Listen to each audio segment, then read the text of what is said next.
Good afternoon, everyone. Uh, okay, I'm going directly to my topic. My topic is the anatomy of Samsara and analysis of the Buddhist Bhavachakra, the will of life. So here the important term is the Bhavachakra. So we all know that chakra means that cycle, and the Bhavachakra, that means we can say like the cycle of the birth and the death, and in between the birth and death. So the Buddhist tradition employs a rich visual language to communicate its most profound philosophical doctrines. The doctrines, we can say that like Pratitya Samutpadavada and the Dharma, they are there, and to communicate to the lay people or the common people or normal people, they are giving so much visual language or that painting. And this painting, we are saying that this painting, that type of painting we can see in various kinds of monasteries and Thangka also. Thangka, I want to say one thing. Thangka means that the painting which painted in that clothes like silk or cotton clothes, these are called Thangka, and this painting we can see. So the next slide.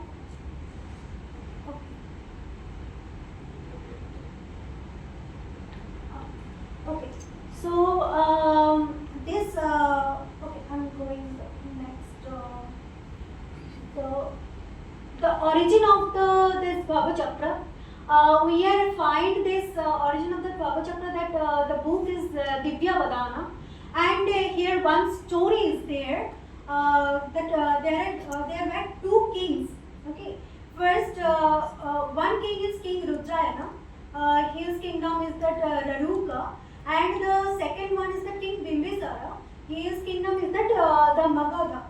So they are both that devout too much followers of that Buddha, and so King Rudrayana is very much known about King Bimbisara's greatness, and he wants to give one precious gift to that Bimbisara, and he gave one ruby. And to the reverse one, King Bimbisara also wants to give one precious gift to that Rudrayana, and he also gave one gift, and that is that the visual this thing of that Bhavachakra. Okay. Then next I am going to representing these things. If we see that middle point, there are three what can I say? Three animals are there. One is pig, the next one is snake, and third one is bird. And they are representing three things. The pig is representing ignorance, that is we can say moha or vidya, and the snake that is representing aversion or hatred, that is dvesha, and the bird that is representing attachment or raga.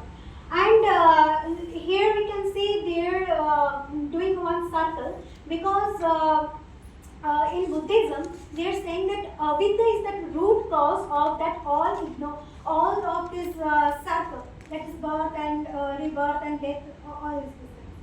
And the second, if we go, the second ring, it is we are seeing that there is two half. One is black half and one is bright half. So black half we can say that it is the contaminated action, or we can say there are two karma. One is negative karma and one is positive karma. So negative karma we can say that contaminated karma, that is Shastrava karma, and the bright half, that is uncontaminated action, or positive karma, that is Anastrava karma. This dark half, whoever doing this dark half, they are going in the lower realms, and whoever doing that bright half, they are going to the fortune, to the rebirth. Okay, next I am going. Next is the third ring. Third ring, there are 6 realms. Okay, so 6 realms, there are Naraka. The second one is that the hungry ghost, that is Preta, and third one is that the animals, that is Tiryak. And the fourth is that the humans, and that is Manusha. The fifth one is that the demigods, that is Ashura, and the sixth one is that the god, that is Deva. So we can say there are 6 realms. 3 is the higher, 3 is the lower, according to the karma. Okay. Next is that the outer ring, that is the 12 links of that dependent origination, that is Pratitya Chamatkara. There are 12 nidanas, and they are giving this 12 things like that. Okay. So first one is ignorance, that is avidya, which represents that one blind man is there, one. So it represents that avidya. And the second one is a potter making pot. This representing the formation or shamashkara. The third one is that the monkey taking the fruit and jumping here and there. So it is that vijnana. That fourth one is that man in a boat to journey. Boat here represent the physical thing, and the man is represent the mental thing. It is that namarupa. And the fifth one is that house with 6 windows, that is 6 senses, that is Shvarayatana. 6 is that the lovers embracing, that is contact, that is sparsha. Man struck to the eye, that the arrow, that is the feeling or vedana. A man drinking, that is Krishna or craving. A monkey grasping fruit, that is grasping upadana. A pregnant woman, that is becoming or baba. A woman giving birth, that is birth or jati. And a man carrying corpse, that is old age and death.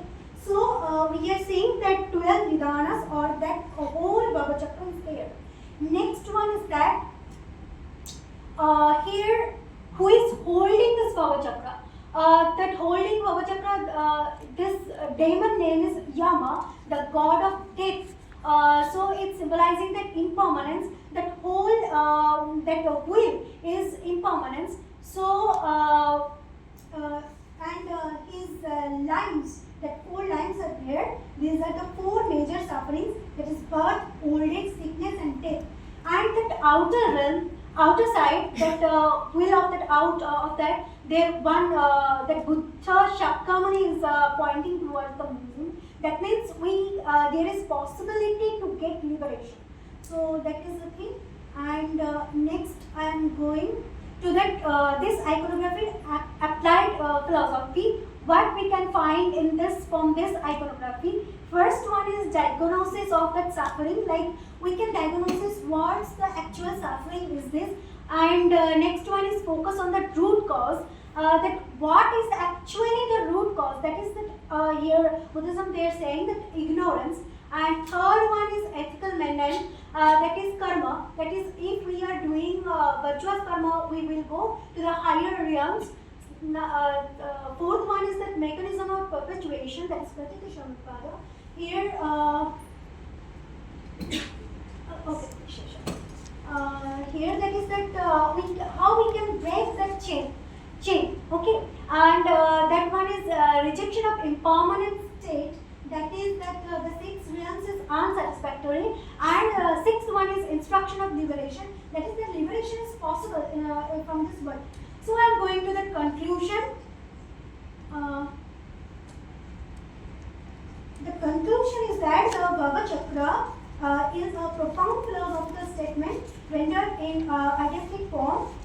Its anatomy systematically deconstructs Samsara, beginning with its energetic core, that is the 3 poisons, demonstrating the engine of the perpetuation, that is karma, illustrating the spectrum of its resulting conditions, that is 6 realms, and detailing its causal mechanism, that is Pratitya Chamatkara. By exposing the anatomy of suffering and presenting the clear path to nirvana outside of the will, the Bhavachakra fulfills its purpose as the Buddha mnemonic for clear, actionable knowledge necessary for spiritual liberation. Thank you. Thank you.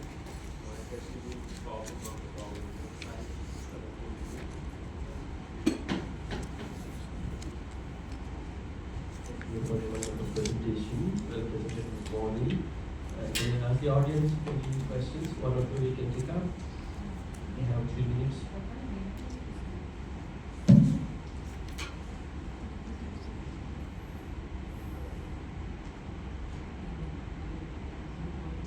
Well, you depicted so well all through the pictures and all.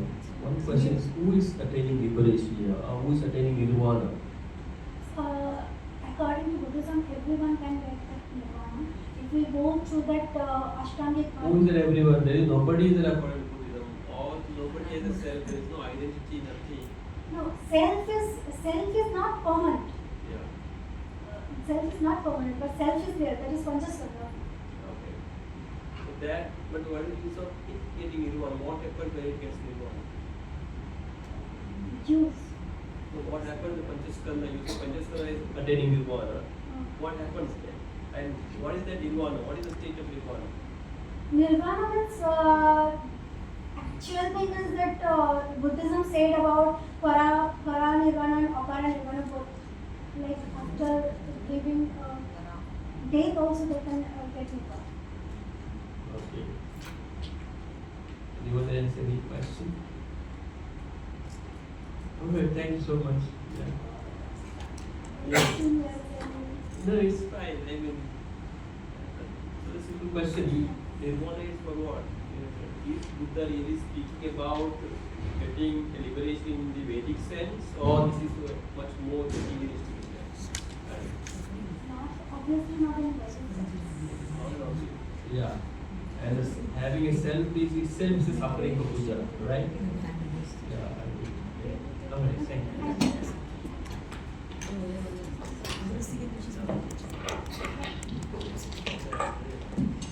Can I ask the next speaker, please? I do. Is it Dr. No, he's not there.